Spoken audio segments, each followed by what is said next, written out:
Good morning, good afternoon, good evening, good day to everyone. Gawa ako ng aking baon. Ito ay yung belly ng salmon. Niluluto ko dito sa rice cooker ko dahil wala akong lutuan dito sa aking maliit na kwarto. Sa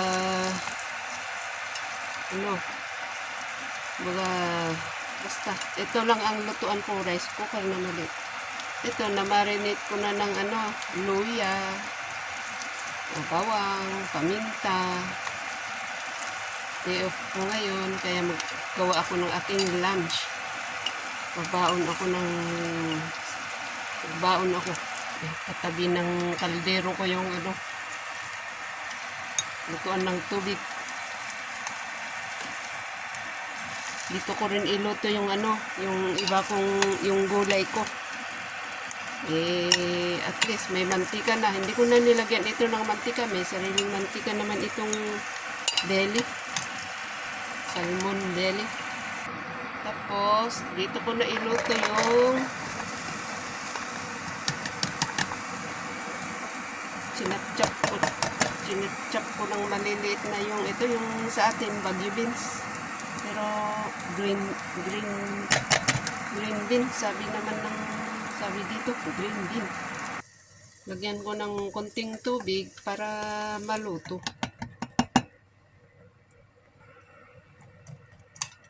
Para pag naluto na, na dry na yun ng tubig, lagyan ko ng white egg.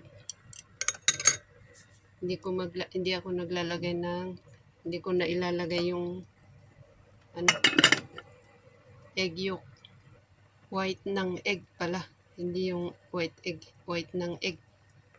Tapos konting black pepper. Ang bato kasi ata black pepper. Ayun, basta pepper. Ito yung nakasashi-sashi. White pepper pala, sorry.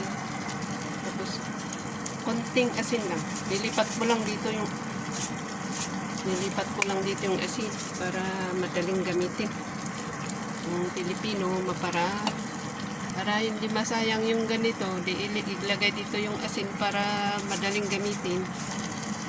Sobrahan ko ata yung tubig, hindi matuyo. Bali na. Lagay ko na yung white egg.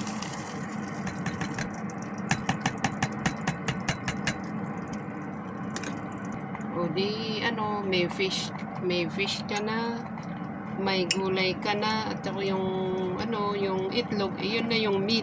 O di tatlong klaseng ulam. Ganun lang yun. Kumbaga 3 in 1.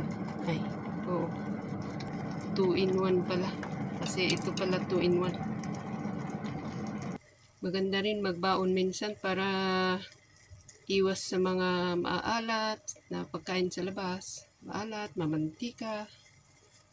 Nako, nadurog na kasi hindi ko na control yung tubig kanina. Hindi na pero okay na to. Basta hindi mamantika, hindi maalat. Off na yung ito na yung aking baon. Babaunin. Charan! Ito na yung aking baon. Thank you sa panonood. Sa next ulit.